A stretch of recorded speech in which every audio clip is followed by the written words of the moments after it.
So my name is Lauren Fann. I am the Pest Management Specialist for the Almond Board of California.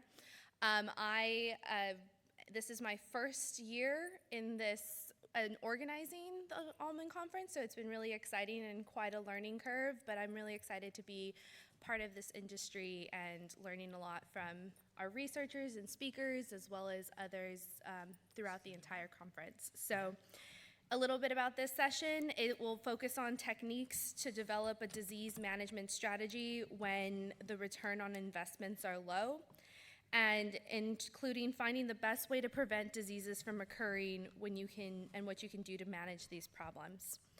We have Asai with Pomology Consulting, Themis Michailides with UCANR, and Jim Adaskaveg with UC Riverside. I gave you a middle name, I think. Yeah, so up first, we're going to have Wes. CEU credits. And so up first, we'll have Wes speaking about developing the strategy. So Wes, if you can come to the podium, and we'll have some time at the end of the session for questions. All right, thank you, Lauren. Lauren had asked me to speak from the cultural perspective about some of the things that growers can do to help manage disease problems in the orchard that as themselves may be beneficial or aid in the chemical control of diseases. So a lot of this is going to revolve around cultural aspects in the orchard. Oops, this is Themis's talk. Okay. All right. Is there a way that we can fix it so that they start from Wes's? I don't know how many exactly there are. All right. Pretty close. Okay. You guys have got a preview. Yeah. I guess mine's the last. This is Jim's talk. Oh, no. You're going to have to back up. Oh, there we go. All right, we're going to... Okay. Start again. Actually, flood irrigation is still fairly widely used in orchards, particularly in the northern San Joaquin Valley area where I work. And that's not necessarily good or bad, but it's one of the methods that is used for irrigation, both on mature and young orchards. The thing that has to be managed properly, though, is this is an example of a couple orchards.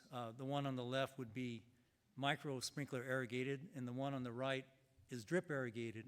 And as you can see in these examples, there's standing water in both of them. So this is flood irrigation by drip and micros. And the orchard on the left is having problems with Phytophthora, and the orchard on the right is having problems with lower limb dieback. So just simple things like water management in themselves can go a long ways to reducing a lot of these problems, and rather than having a problem and trying to use chemical intervention to control them.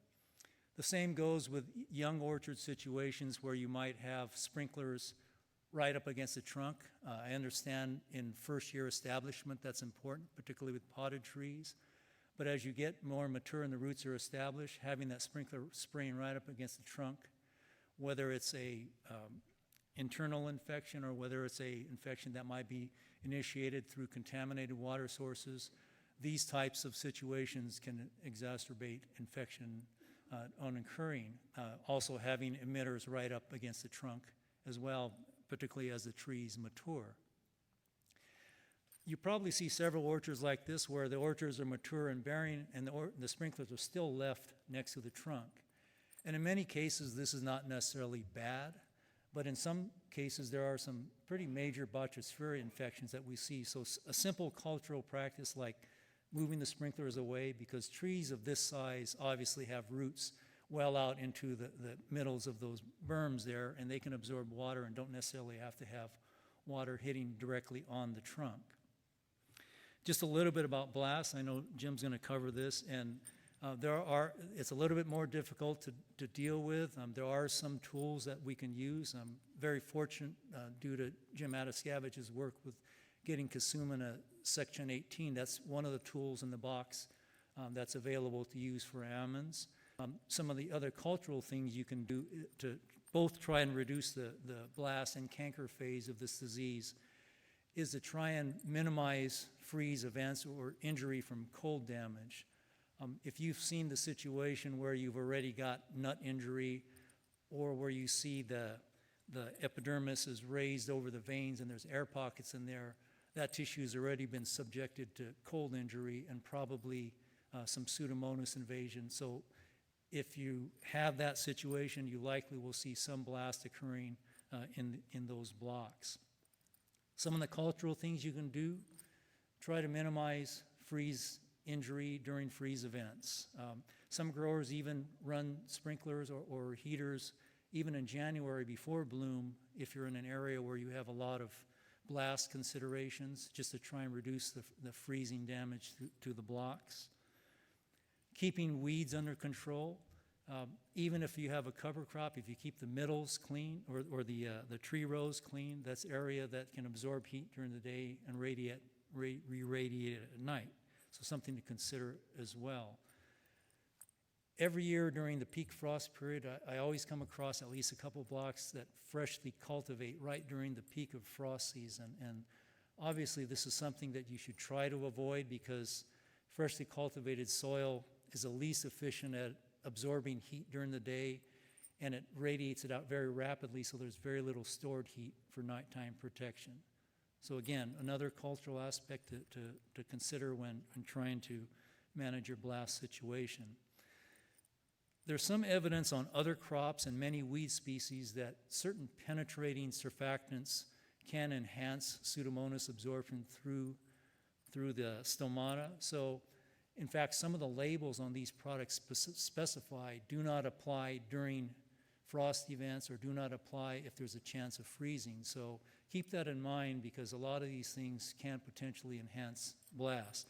This happens to be photographs of cherry slides, but the principle is the same. You can get the same type of damage situation. When you're talking about fungicide applications during the bloom, there's a lot of diseases to consider. If you look at the IPM guidelines, that full bloom timing is generally the main timing that's suggested for the kind of catch-all for the brown rot, the botrytis, the shot hole, the whole complex of diseases that tend to hit during bloom. We don't necessarily always have that option at times because of various cultural reasons. So sometimes there'll be earlier sprays that go on at pink bud, especially say if somebody had a bacterial spot problem and they were putting some delayed dormant treatments on. So sometimes we'll have some earlier timings. Sometimes it'll be later timings if the weather comes into play. Good example is if you have rain during bloom and you can't get on the ground. If it's windy, you can't get on the ground. I mentioned that some toxicity issues. Again, this is a cherry photo, but the same principle applies. There's several recommendations that I've seen go out during full bloom periods that have anywhere from 8 to 9 products on the recommendation label. And anytime you start doing things like that, you have to keep in mind compatibility issues or synergisms that might come into play that can enhance phytotoxicity, particularly if you're tinkering with a pH. If you have some very acidic pHs with a lot of free metal ions, you can get a lot of injury at that time that can potentially be avenues for new infections. The photograph with that red arrow that shows the stigma of the blossom, which is a very sensitive flower part that receives the pollen grain. If you're spraying some very harsh chemicals onto that surface, you can impact the germination of the pollen grain when it lands on there. Or on the opposite extreme of being acid, if you're putting on highly alkaline products, the stigmatic fluid is acidic, and if you're neutralizing that, potentially you might have a negative effect on pollination. So just all things to consider when you're putting several types of mixes on during those critical bloom periods.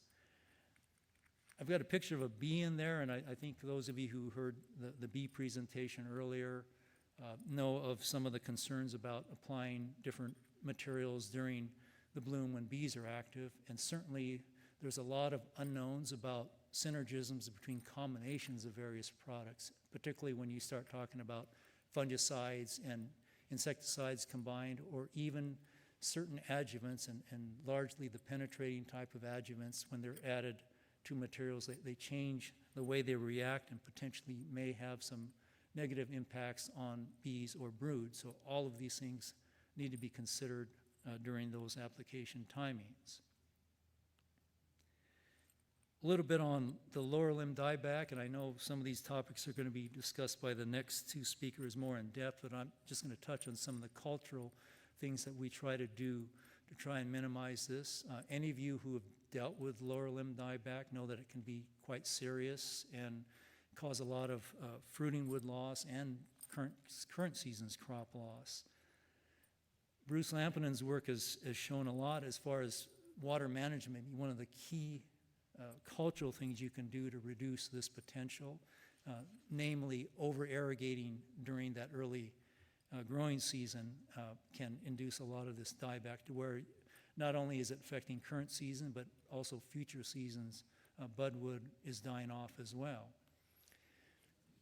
You might look at this and say, well, why is this picture up here? These are lichens growing on older trees. But actually the reason I put that up there is there are many old orchards that have thick infestations with lichens, and they themselves are not necessarily harmful to the tree, but many times you'll find underneath them high populations of San Jose scale feeding, and you can't see them because they're covered by the lichen. And also as well, the lichen can shield them from sprays. So if you're using insect growth regulators to try and control the scale, many times they're shielded by this lichen. So keep that in mind, or when you're scouting for scale, make sure you look underneath here, because those are areas that you might not know occur. Any of you who have Monterey and Independence know that walnut scale can be a pretty serious problem, both as a primary pest and as a predisposition factor for other diseases that might affect and cause lower limb dieback. This pest is kind of interesting. You can have some very significant parasitism, even up to 90–95% parasitism, and yet there's severe damage to the wood, as you can see from scraping underneath here. And many of these not only are direct damage from the pest, but they're also avenues of infection for other secondary diseases that contribute to the lower limb dieback. This is one that often gets confused for scale damage, and this is lenticel infections. And on healthy trees, the slide on the left is what you would expect to see with normal lenticels on mature bark. You notice on the slide on the right, many of them are raised and cracked, and even in the total absence of scale. You look closely underneath the bark, and there's a lot of infections that entered through these lenticels, and they can actually coalesce into larger infections and penetrate deeper into the wood and cause some cankers that go internally into the heartwood. So this is one thing that I don't have a full understanding of, and maybe some of the next speakers can expand a little more on that, on some of the things that could be done to control some of these infections, because at least chemically with the conventional fungicides that we've been using, this has not been something that we're able to control. Pruning, just try to, if you know you're going to be making some large pruning cuts, just try to avoid the timings of the years when the wounds are going to heal slower, or during times when there's likelihood of rain occurring right after that. And that would be actually periods like now, late fall, early winter, where you make a big, large cut and it can take several weeks to heal. In the meantime, it rains, and then some of these infections can get started. So just a cultural thing. If you know you're going to make some of these, maybe move it up a little earlier, maybe delay it a little longer. Post-bloom, there's a fair amount of anecdotal information that once bud pushes occurs, there's less infections, and that might be something to consider, because obviously you can't ignore the whole winter season for pruning, because there's just too many acres to get done in too little of a time.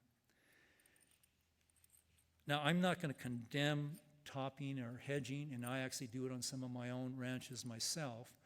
But just keep in mind when you do topping and hedging that the cuts are not necessarily always clean. In fact, they can be tattered and split and rough, and all of these are going to take a little longer to heal than a clean cut from a pruning shear or a pole saw would.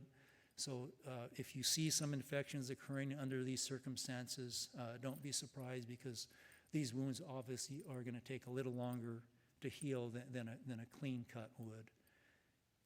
Also as well, on orchards that are planted that have poor scaffold selection, where all the scaffolds are on one plane on the top of the tree, much more susceptible to wind damage or just weight breakage, and you end up having to make a large saw cut on the top of that tree to retrain scaffolds, again, opening it up to numerous possible infections.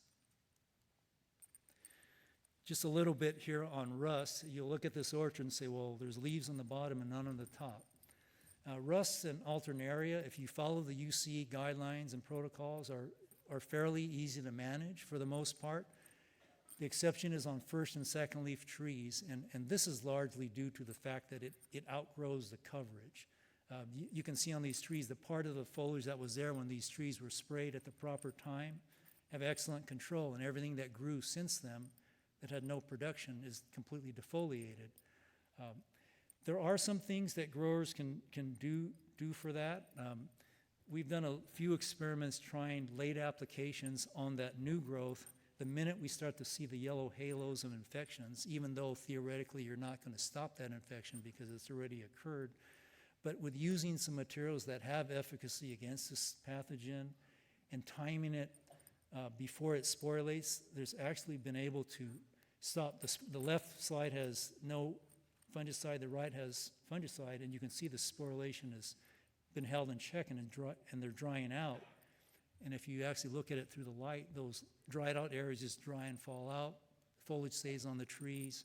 And at the end of the season, the untreated checks are all defoliated, and you can still have good foliage on the first or second leaf orchards. So just a consideration culturally that if you want to try and maximize the amount of carbohydrate storage on the tree by not defoliating early, is something to consider. I'm just going to briefly mention one thing on bacterial spot here, and mainly just culturally, it's something you need to address before the problem occurs, as opposed to trying to eliminate the problem after it occurs, because once you get to the point where you got that severe gumming on the tree, and you can start early as dormant or delayed dormant with some of the copper manzate treatments as a preventative. If you have Fritz or Independence, certainly you're probably no stranger to this disease, and early intervention is always better than trying to cure the problem once you see it on the trees.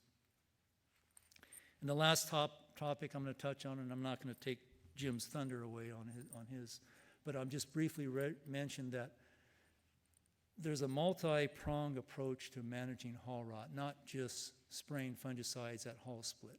And the other two aspects of it, the water management and the fertility management, are extremely important in managing hull rot, whether it's Rhizobus monolinear or Aspergillus, which are the three main ones we deal with in the area that I work. Whether you use something sophisticated like a pressure bomb, or whether you just go by the seat of your pants and cut your ET roughly in half on your last two irrigations, even something as simple as that can reduce the amount of hull rot you see at hull split. And definitely following a good nitrogen management program. If you follow the UC protocol, the 20-30-30-20 program, where you try to attack the points of primary need and avoid the hull split timing, you can actually reduce the amount of hull rot as well. So these two cultural aspects are very important. One last thing, and this is my final slide, is being that most of the hull rot organisms are soil-borne diseases, we try to avoid mowing during the peak hull split period. I try to encourage growers, time your mowing so that you can mow just in advance of the beginning of hull split, and then that'll carry you through until hull split is pretty much complete and the hulls are drying down and they're much less susceptible to infections. So again, just another cultural thing that to keep in mind that can come into play to reduce your exposure to diseases. And with that, thank you very much.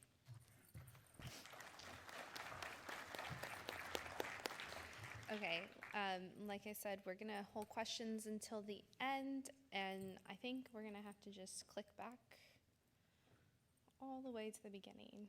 So,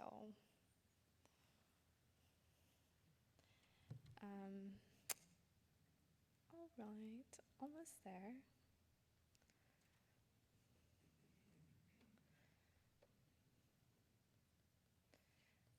You guys are gonna get to see these slides 3 times. Okay.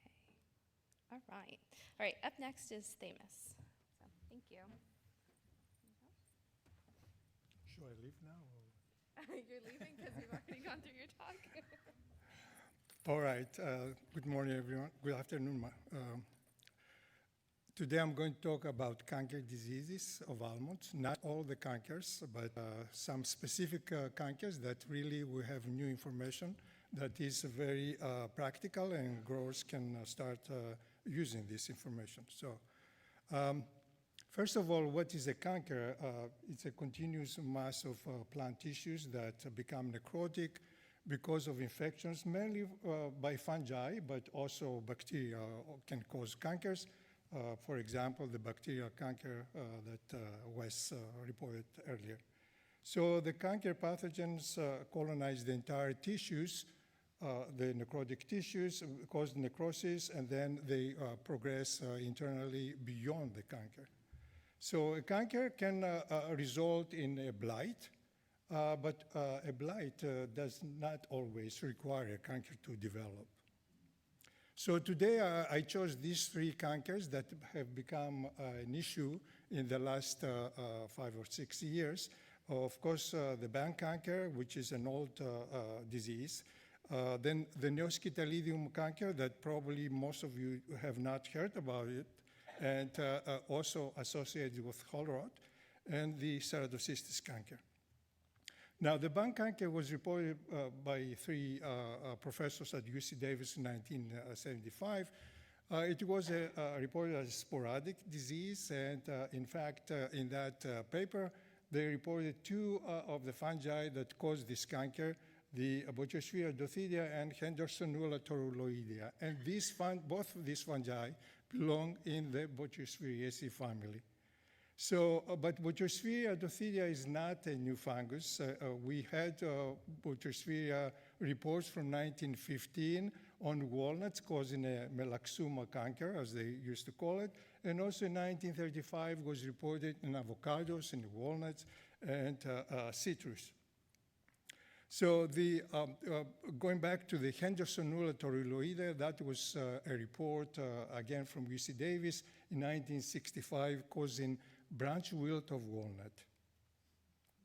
In the initial paper of bad canker, the authors reported that it was a sporadic disease. And for 30, 35 years, we did not see this becoming a major problem, but only occasionally this disease was an issue. So, but in the last, in the first decade of the turn of the century, the band canker became more frequent, and then the almond industry supported the project, and we worked in 2004 and 2005.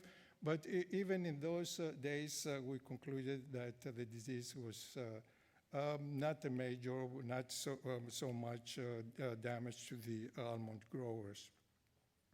First of all, the symptoms, as the name indicates, are cankers that develop in a form of a pattern, as you can see here, mainly on the trunks of young trees and the scaffolds. And we found in the latest research that we're dealing with a complex of Botryopseriaceae fungi. As you can see here, we have 9 different fungi that can cause band canker. And the last one there, the Neoscytalidium dimitiatum, it's not a new fungus, it's that old Hendersonula toruloidea that causes the branch wilt of walnut, I'll come back to this. Now, sometimes the cankers, depending on the infection cycles of these fungi, will have one band or two bands, and we have seen trees with even 3 bands that develop. And depending on the infection size, you'll have killing of the trees, the young trees. The initial symptoms is a chlorotic canopy, very thin canopy, and if you have an infection in the scaffold, you will see partial death of the scaffolds or the entire tree. Notice here that the fungus kills the scion, but does not go into the rootstock, and that's why we have the flash coming from the rootstock. Along with the band canker, we have the Botryopsphera canker in prune wounds. For instance, in a young tree, when you try to develop the scaffolds, the architecture of the tree, you make major cuts, so you can see infections here by Botryopsphera, or in the right picture there, you'll see infections of pruning wounds, and that occurs when you have a lot of inoculum in the orchard by Botryopsphera fungi. The Botryopsphera in almonds is not a blight pathogen. In other words, this band canker, what we call Botryopsphera and other Botryopspheriaceae fungi, except the Neoscytallidium, do not cause blight, infection of the fruit. You can see here an example, which was the unique example of infection of the fruit that led to a canker in the shoot, very typical canker of Botryopsphera. But Botryopsphera diseases cause severe blights. For instance, the Botryopsphera we have on pistachios is the major damage by this Botryopsphera is the blighted clusters. The Botryopsphera in walnuts is the blighted fruit and also the killing of the spurs and the crop and the buds from the following year. In our initial research, we saw when we studied this disease that in young orchards, we have the disease spread from a source of inoculum. In this case, the source of inoculum is a canal, which is the riparian trees have Botryopsphera disease. And we see when we record the disease in the next almond orchard there, we see most of the disease close to the source of inoculum, while on the other side of the orchard there was no disease. That was the pattern we saw not only in this case, but also when we have walnuts next to almonds. Usually the disease was close to the source of inoculum. In the last decade or so, we have seen in a different picture. We see orchards with a very uniform spread of band canker, and these 2 orchards here, the second leaf and third leaf in Butte and Stanislaus County, all these gaps are because of the band canker of the trees. The trees were removed. In 2023, another orchard here with very severe band canker, and you can see here with these 4 varieties that most of the replants occur on nonpareil and the peerless, and we assume that these are the most susceptible in this case. Now, so this type of disease spread, disease pattern we see in the fields made us hypothesize that perhaps the trees were infected as soon as they were planted, because these are very young orchards, as soon as they planted, or the trees had some infections when they arrived in the orchard. So we have this hypothesis. We rejected the first hypothesis because there was no source of inoculum around these orchards to infect the trees uniformly. And so then we emphasize the second hypothesis to see if we have infections, which we call them latent infections with no symptoms shown when trees are sold and brought to the field and planted. So we rejected the first hypothesis, but now we want to develop a technique to see if we can detect the latent infections.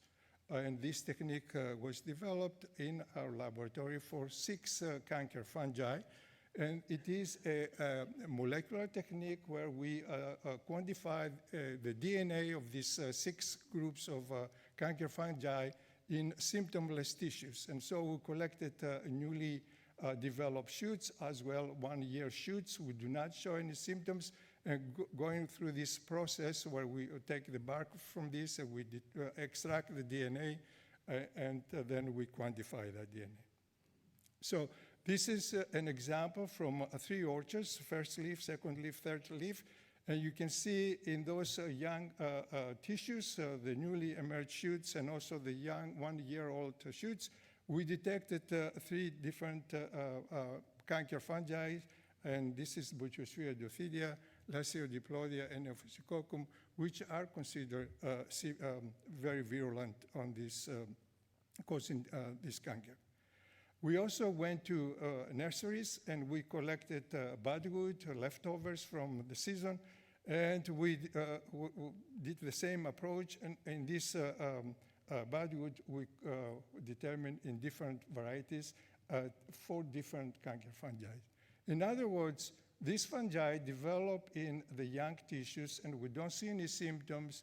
Then we plant this, they are grafted on the rootstock and they're planted in the field, which is a major stress for the tree, and some of this will develop cankers.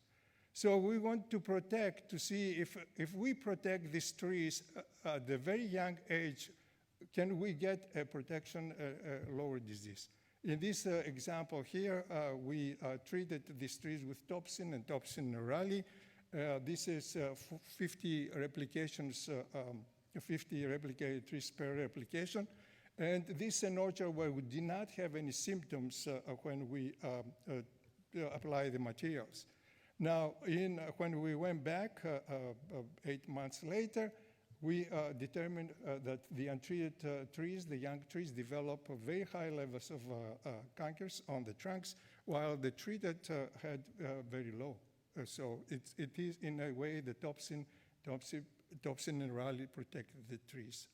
But the raleigh did not really provide any benefit to the treatment. Actually, the Topsin was the one that did the job. We went back to this orchard.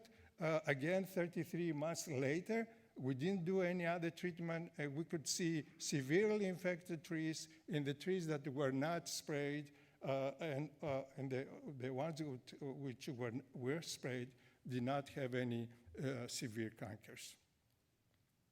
Now, we also want to see what will happen if an orchard, a young orchard, shows the cankers, if we can slow down the development of the cankers. In this trial in Yuba City, with the help of the farm advisor, we selected an orchard, the third leaf orchard, and this orchard had cankers, severe cankers, and we did an application in October, one in March of 2021, and then October and March, and then March and April.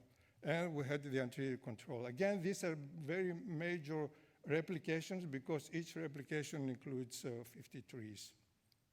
So when we recorded the trees in October 2020, you can see very high levels of the blue bars, very high levels of canker. And when we went back and we treated in those dates, and we went back in a year later, and we recorded the trees again, and we saw that lower levels of canker developed in those trees that were treated. So there is a method to reduce these cankers in the young orchards, and this is application of Topsin M. So to conclude on the band canker, as a preventative approach for the young orchards with no symptoms, of course, nurseries try to provide clean material, and you growers, you try to get young material, and that's very important. But a spray of on the first leaf, second leaf, and third leaf with Topsin M is recommended. That's a new approach, really, for new cultural practices for young orchards that do not show any symptoms. Keep the trunks dry, as Wes reported, and protect the pruning wounds by spraying Topsin again, and flow through, yes, the other plant pathologists at Kearney show that if you protect the pruning wounds with Topsin, you have less infections. If you have, though, an orchard with the cankers showing up, again, keep the trunks of the trees dry, spray the trunk and the scaffolds with the topsin in March, for instance. Protect the pruning wounds again with topsin, and remove the stumps of the killed trees, because that's very important, because those stumps are loaded with pycnidia of these fungi. And keep the wood piles, mainly trunks of trees and major scaffolds, out of the orchard, because they have pycnidia, and the insects that develop in those trunks and scaffolds can carry the Botryopsphera also in the healthy trees. Now, I'll move to this new canker disease, the Neoscytalidium, which starts showing lately, and it is a kind of a band canker. You can see here the symptoms develops on the trunks of the trees, initiates from the growth cracks of the trees, and as you can see, the symptoms are very, very similar, not something unique, really. This is the pathogen that comes primarily from walnuts, okay? Because in walnuts develops on the branches, kills the branches, the bark of the branch peels automatically as it dries, and then the mycelia of the fungus, the entire fungus is converted to spores. That powder, that black powder, are mycelia that break down in small pieces, and they become airborne spores.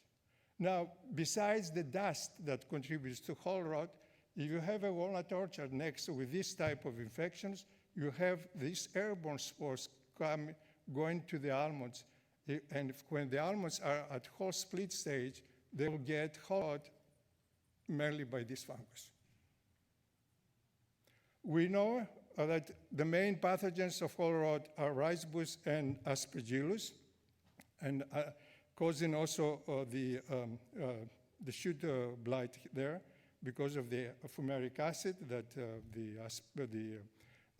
aspergillus of the ricebush secretes, and also citric acid that Aspergillus niger secretes. But we have infections of whole rot by this Neoscytalidium, and these infections start as a white mycelia. If you open the holes are very white. Later it will become dark. And this can become very severe, especially we have cultural practices in a walnut orchard, in a fig orchard, in a grapefruit orchard, where this disease, the Neoscytalidium, is severe because it creates this powder of spores that go into the almonds.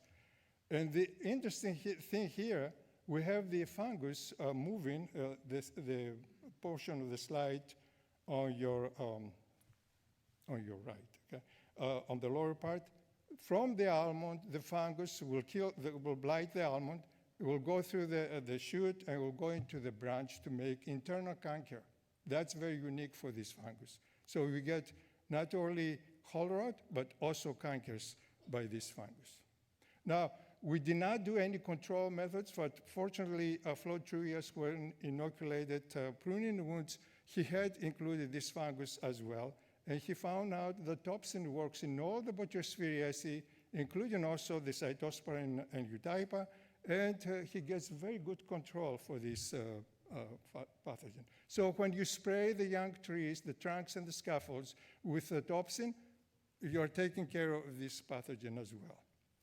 So avoid wounds on young trees like herbicide damage, sunburn, freeze damage, etc., and that will reduce the Neoscytalidium because it needs a wound on the trunk.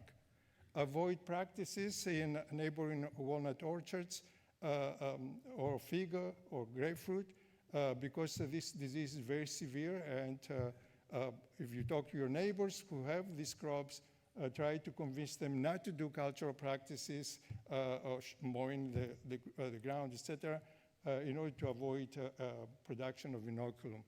And spray the fungicide topsin to prevent the canker development. Those are the disease management for this.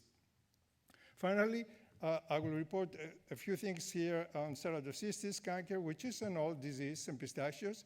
We know for years that this is associated with primarily with the wounds that the shaker creates, but also we find it in developing around large pruning wounds. You can see the symptoms here with severe gumming, and also in the center there is a picture. I'm not sure if you can see it. The wound, the fresh wound, attracts a lot of insects. A lot of flies are covering that wound there. You can see it develops a diamond-shaped canker and also some gumming. And the gumming in those in the left slide usually will be around the perimeter of the canker, and that's very distinct from the Bordetteria canker, the band canker, in other words. We also noticed in the last few years that we have major killing of branches because of the wound that the tie rope creates. Here on your right, you will see that there is a branch there where there was in the center there is a wound, and around the wound a diamond canker developed, and that's ceratocystis. And for this, my recommendation is to avoid use the common tie rope and use the flat tie rope to create less wounding of the branches and avoid this type of cankers. This canker is caused by ceratocystis variospora, is the new name, but we know it for years with ceratocystis fibrillata. It produces 3 types of spores and also produces sexual spores that a structure that we call perithecium, produces spores that accumulate on a wet drop, on top of the ostiole of the perithecium, and then insects can visit there, can get the spores and transfer them to create new cankers. So infection course for this is injury from harvesters and other machinery, mainly the shakers during harvest, injuries from the tie rope, and insect damage. Usually these fungi are causing cankers in forest trees, and they stain the wood of the forest trees with a kind of an ink, which they call it ink staining. So for the management of ceratocystis canker, adjust the shaker pads to avoid trunk injuries. Do not irrigate 2 to 3 weeks before harvest because it makes the bark slippery. Limit the wounds on branches and scaffolds, and use a flat tie rope to avoid injuries of branches. And surgery removal of the cankers can be done, but this only when you have a few cankers in the orchard. So in general, measures for management of cankers, so it is important to treat young trees, trees with toxin M, and prevent the disease at the very early stage. Protect the pruning wounds by spraying again toxin or trichodermas flow-through, as showed. Do not prune trees when a rain is expected. Do that in dry weather. Remove dead wood, the stumps particularly, from the orchard because they are a source of inoculum. And avoid wetting the trunks, removing the micro sprinklers away from the trunks to avoid, because if you have latent infections on the trunk and you provide the moisture, the canker will develop much faster. And all the other measurements that we have there.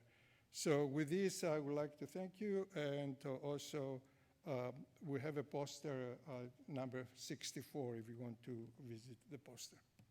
Thank you.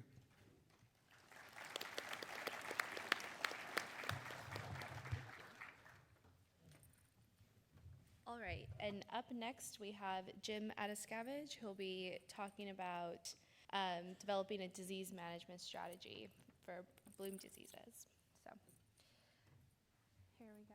Thank you. Well, good afternoon. Thanks to the Almond Board for inviting me and be part of this panel, so thank you. Obviously, we're at economically hard times. The prices are low in almonds, and we're trying to come up with ways to minimize our inputs and costs so we could still farm almonds and be profitable. So my presentation is basically on developing a disease management strategy when almond prices are low for these foliar, flower, and fruit diseases. So we're faced with a number of diseases in almonds, and you can see we have quite a few diseases, and some of them aren't even listed here still, but there are major diseases that can affect our crop during bloom and early fruit development, as we see in the top row of diseases, ranging from fungal diseases to bacterial diseases like we experienced last year with bacterial blast and bacterial spot being diseases of also importance. Summer diseases also can be caused by fungi, bacteria, and fungal-like organisms like in Mycota, which are Phytophthora diseases. So we're looking at diseases that come in usually from April to June as a major problem, and ending with hull rot being a significant problem. Now, although many of these, our almond crop can be affected by many of these diseases, fortunately, in California, we have a climate that's generally not conducive to all of these diseases, and many of these diseases are not seen all at once, which is a good thing. And so we can generally know from looking at our orchard what diseases we can expect, and again, apply fungicides at a minimal level to still provide disease control. So many of you know that we have plant pathology is the principle of this disease triangle. Any one of these components of the host, the pathogen, or the environment have to come together in order to get disease, and as we see with on the left side with the disease triangle. But fortunately, when we plant an orchard, the orchard environment, the cultivars that we plant can reduce disease. We can monitor for the pathogen's presence, and we can forecast weather events. And so most of the time, we don't get these components overlapping to give us the disease triangle. So it's a daunting task to come up with a disease management program that's going to fit all in one example. And so, as we mentioned, there are, as Wes mentioned and Themis, that there are locations where certain orchards are more prone to certain diseases. We have orchards in low or high elevation areas near riparian systems, and so these are certainly cases that can result in higher disease pressure.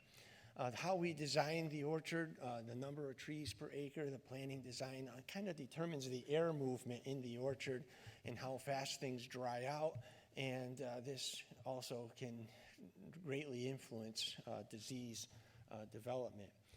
Wes mentioned irrigation systems, and so drip, micro sprinkler, and maybe even have a flooded situation even with a micro sprinkler, as Wes showed, and so these are also important aspects that can determine disease and the incidence of diseases like Phytophthora. So how we plant the orchard and how we select the cultivars have a tremendous influence. And then as we look at the age of the orchard with new plantings versus established plantings, it leads us to see the importance of historical records of the diseases that occurred by each year, and then how we manage them and whether we have resistance and how we monitor for these diseases. So with disease forecast, we've helped to develop a cooperative project with the Almond Board and Semios Precision Agriculture, and we've been able to come up with a regionalized disease forecast pilot program that's been in operation the last 2 years, looking at regional basis for forecasting disease. And we have a number of these foliar diseases have models, and we apply those models based on the weather data supplied by microenvironment weather stations that this company Semios has for various regions of the state. And so we put these together and put it a weekly forecast. And obviously, this is usually covering hundreds, if not thousands, of acres. And so these are just like guidelines of what potentially could occur when we have the right environment. But still, as Wes said, you have to have boots on the ground. You have to go out and monitor and verify these conditions, whether you make a decision to spray or not. But it's a helpful tool that's being developed for the industry. So how do we get down to fungicide programs? The goal is to minimize the number of fungicide applications, and one way is to use the most effective materials and that are the least costly.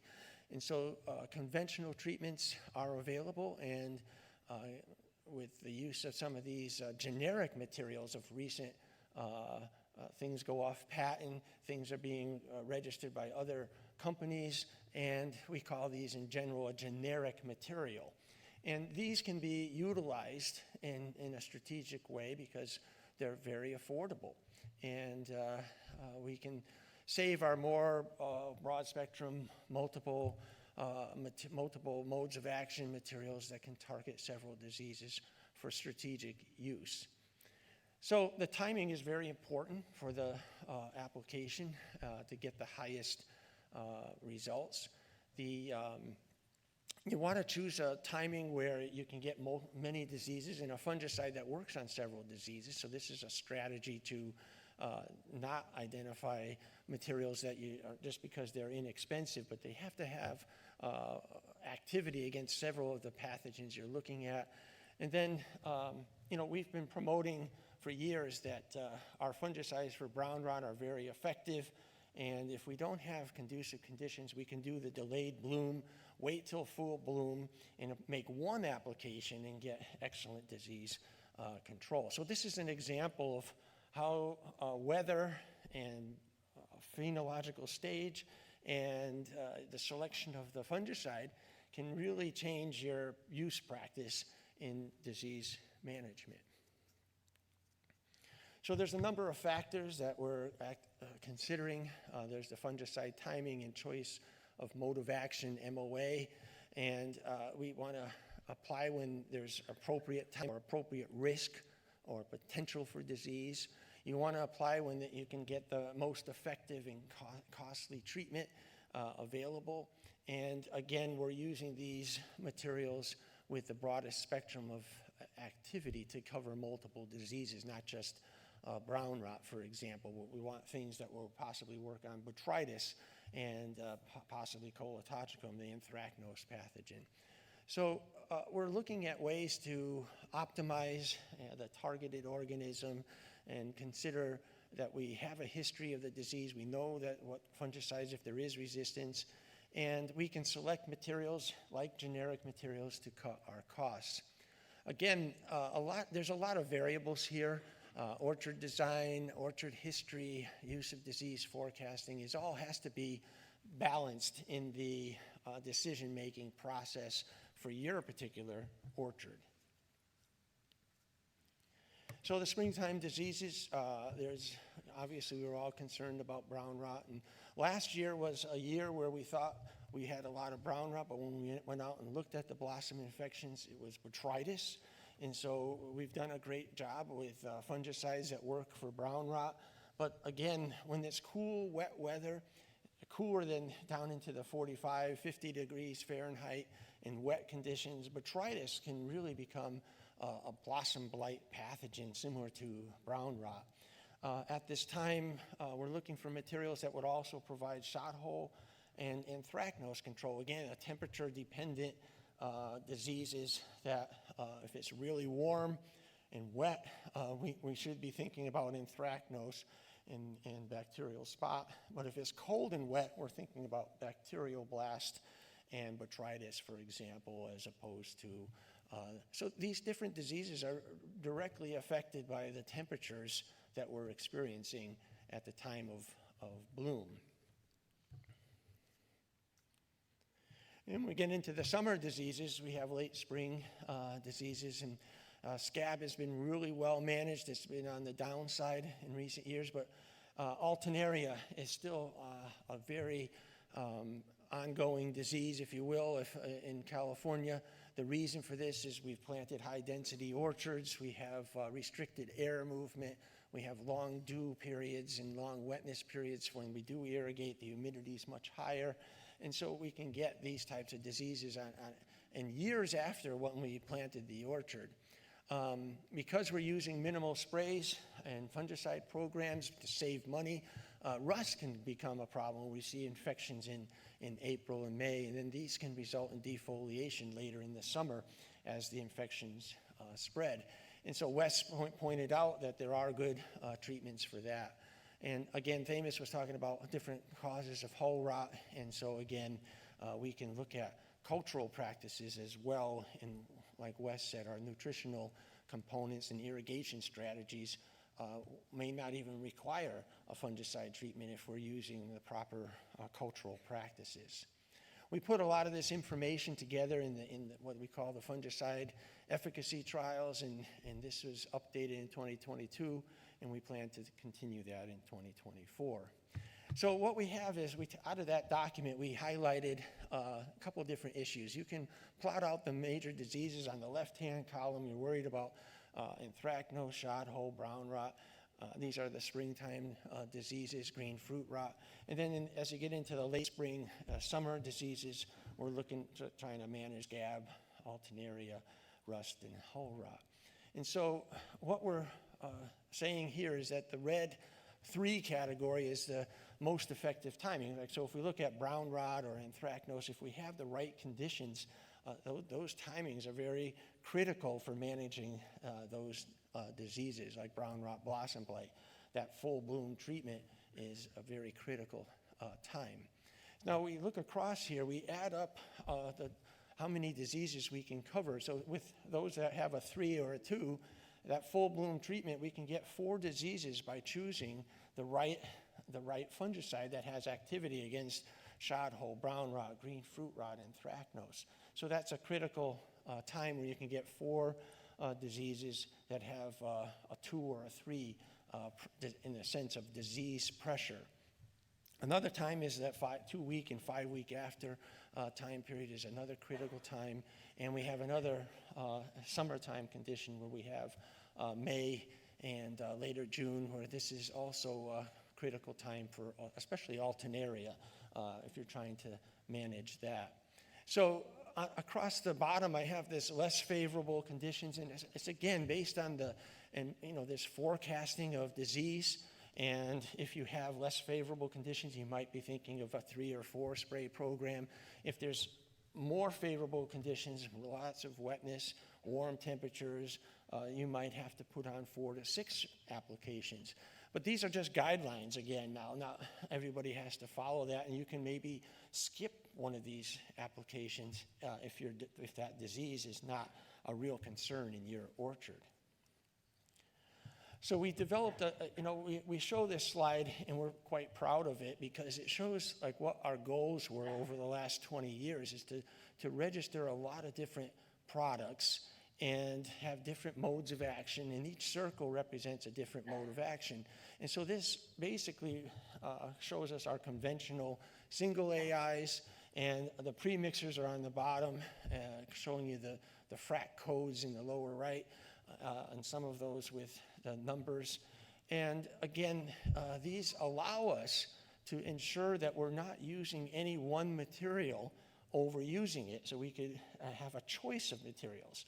So regulators generally think of this as an environmental nightmare, but it's actually an environmental ideal situation because we're not focusing on any one material. So if you rotate between these groups, there's less overall usage, there's less environmental contamination, and you're getting the best disease control.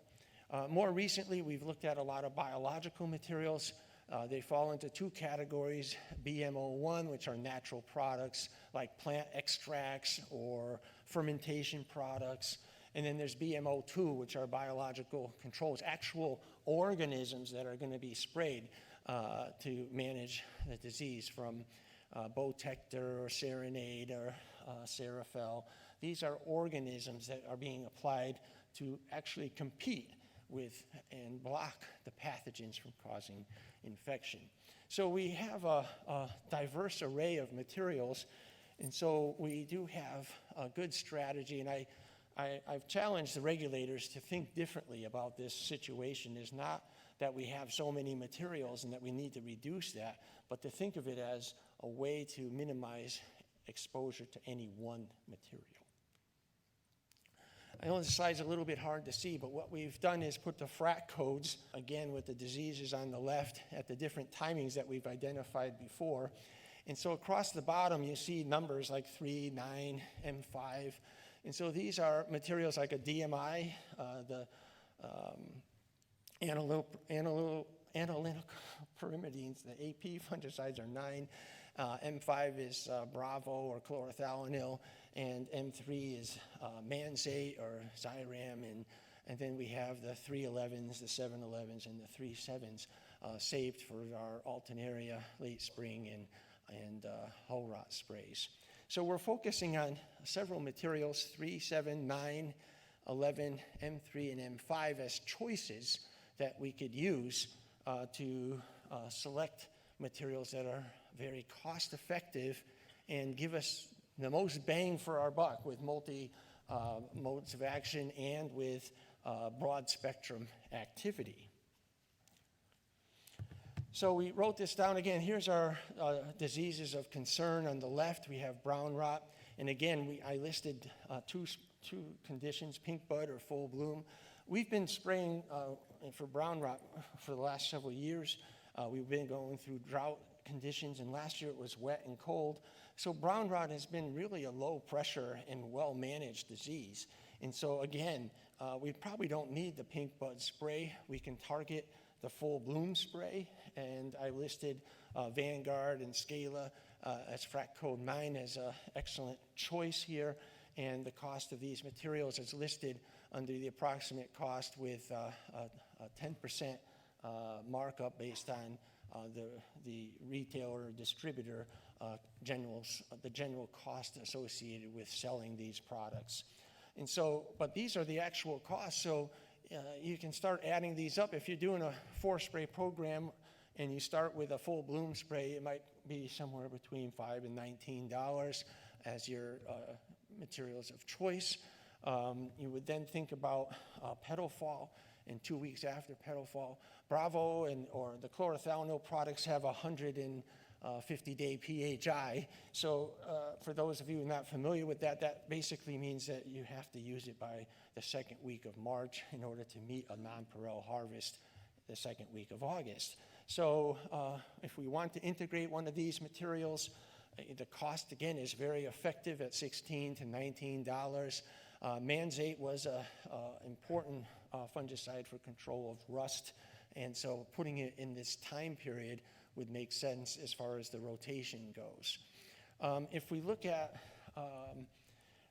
continue on in the spring, ALS is Alternaria leaf spot. We're looking at a little bit more expensive materials with mixtures or tank mixtures of Fontelis, or with a generic material like Acadia or Abound. And again, these things can range from $30 to $11 for the generic materials. So we're looking at a $41 application. Again, depending on the disease pressure, you might need a second one of those. And for hull rot, using the proper fertilization strategies, minimizing water, we can emphasize fertilizers that have high potassium and high phosphate and reduced nitrogen levels. So we want to make sure our nitrogen levels aren't being extra applied in the month of June going into hull split. So we can reduce that nitrogen application at that time, and if we're going to put a fertilizer on, such as these seaweed extracts, for example, they're high in potassium or phosphate. These also can be effective strategy.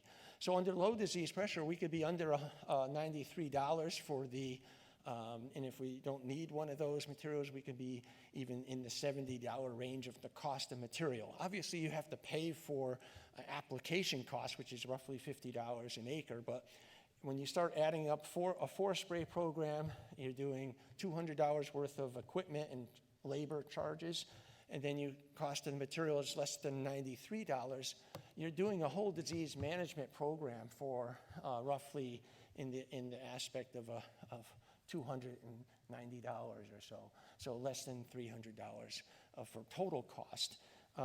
Under higher disease pressure, you're going to have to put more applications on. If it keeps raining and you have certain diseases that have to be managed, obviously I'm looking at pink bud full bloom, a petal fall, and some of these 5-week after and spring applications for alternaria leaf spot. So the cost goes up, and rightfully so. We did this also for the biological materials. BMO1 and BMO2 are listed as the main materials.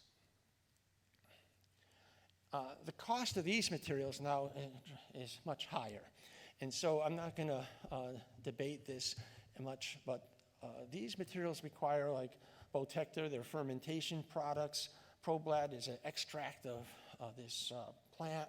And so there's more cost involved in producing these products.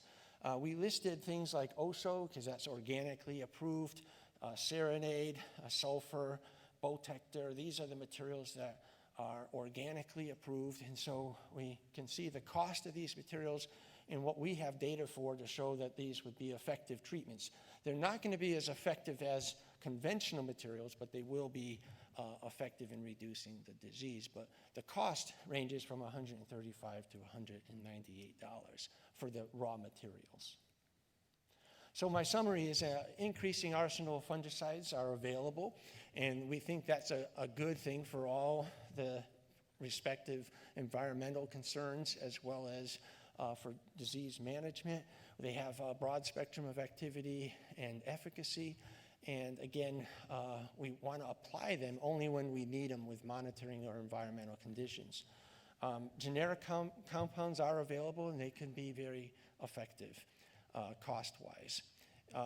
For organic materials, low-cost materials is a much more difficult task. Selecting the best materials with the most broad spectrum, that's again a critical aspect. And again, as you look across that bottom chart, we're looking at focusing on these frac groups that give us the most bang for our buck, so to speak. We have the 3 9s at bloom time, Bravo and Manzate or Zyram at the petal fall period, and then saving the 311, 711s for our alternaria scab. And with our whole rot, we can manage this probably to a low level just by reducing our nitrogen levels, fertilizing with high potassium and phosphate materials, and watching our water, cutting off the water, reducing that during the hull split. So with that, that's my summary of what we can do, and thank you for your attention.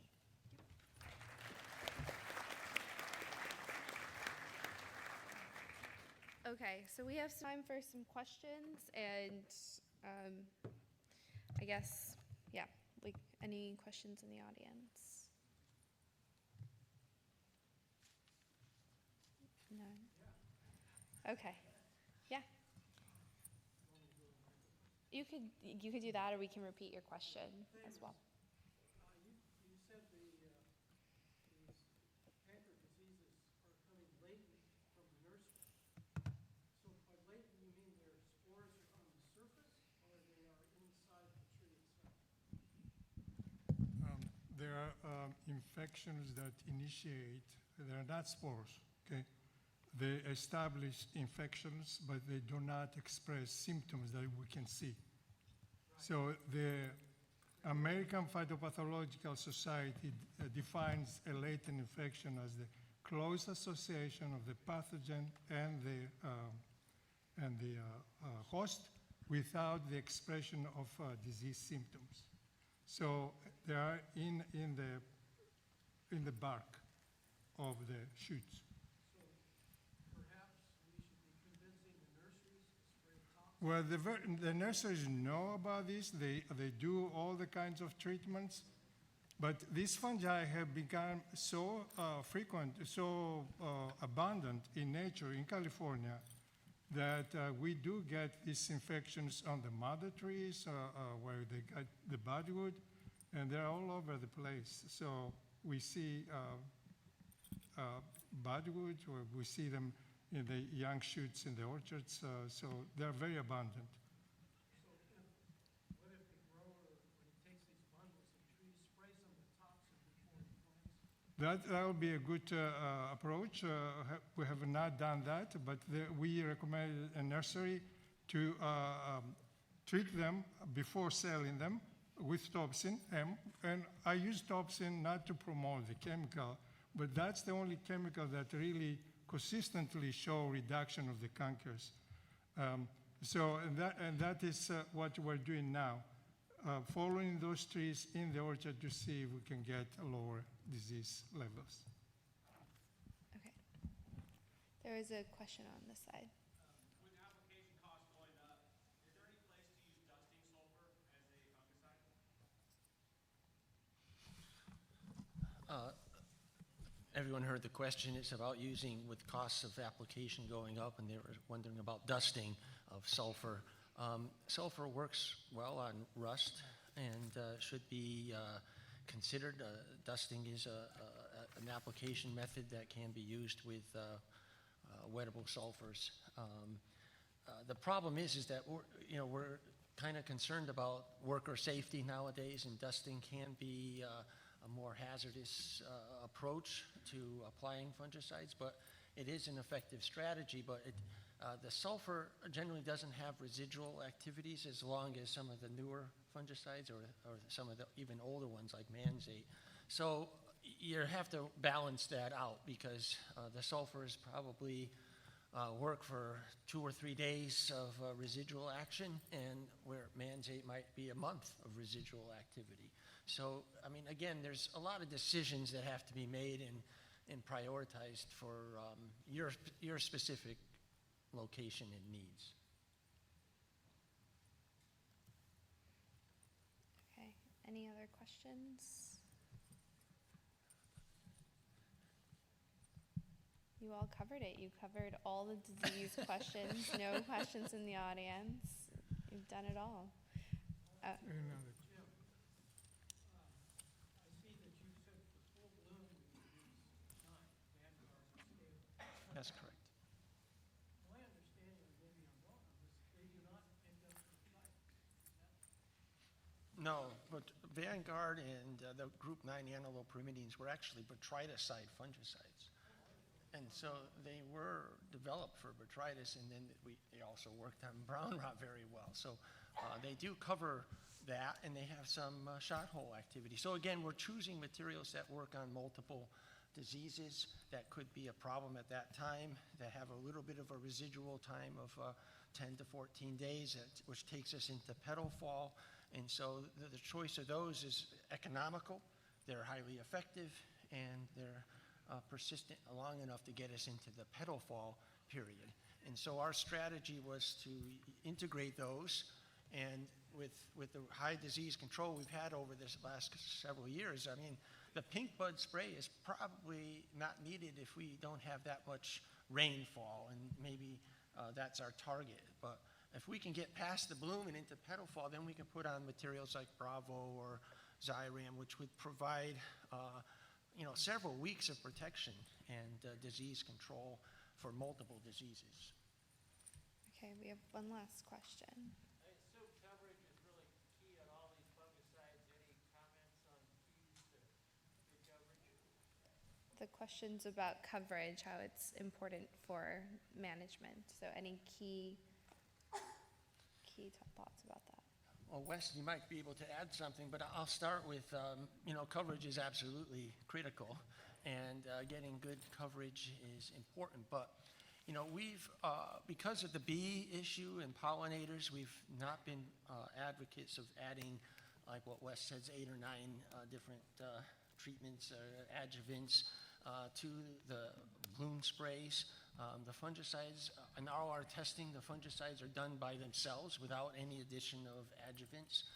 So this decreases their toxicity to bees because if you add a wetting agent that could spread better, that could help get the fungicide into the bee through their natural openings. So we've been not, over the last several years, because of the concern about pollinators, we have been saying that fungicides can be very effective without the addition. Now, when you get into full bloom, when you get into petal fall where there's lots of leaves and you need better coverage, that's the time to add your adjuvants for spreading and stickers.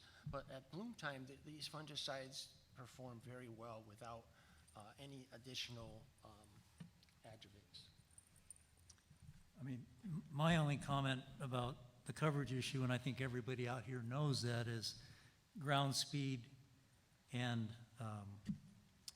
what was the other thing I was gonna say? I forgot. Well, and the every other row concept, which I am adamantly opposed to. I know there's many growers that do that every other row simply to get across the acreage, but if you've ever done any of the efficacy trials or the trials where you put up the water-sensitive paper, without a doubt on every other row applications, the coverage is not there. So that would be my only comment, is ground speed in alternate rows. Yeah, and better to spray the susceptible cultivar. So spraying the cultivar that's in bloom, since there's late blooming and early blooming varieties, that would be more appropriate than spraying the alternate row. Okay. But along the lines of spray coverage, what about electrostatic sprayers? What are your thoughts on electrostatic sprayers? Well, again, we did studies on this, and again, at bloom time, they seem to be very effective. The more canopy foliage you have, we've demonstrated reduced efficacy when there's a full canopy, those petal fall and later sprays, because you can't get the coverage with 40 or 50 gallons per acre. And some of these other applications are even lower. Aircraft go down to 20, but again, you're mixing the air depending on whether it's a helicopter or a plane, but these things do still work, but they're not working as best as a low-speed application with a air blast sprayer from the ground.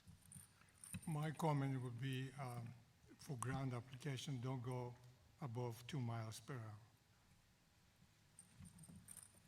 All right, so thank you everyone for attending the session, and thank you to our speakers for taking the time today.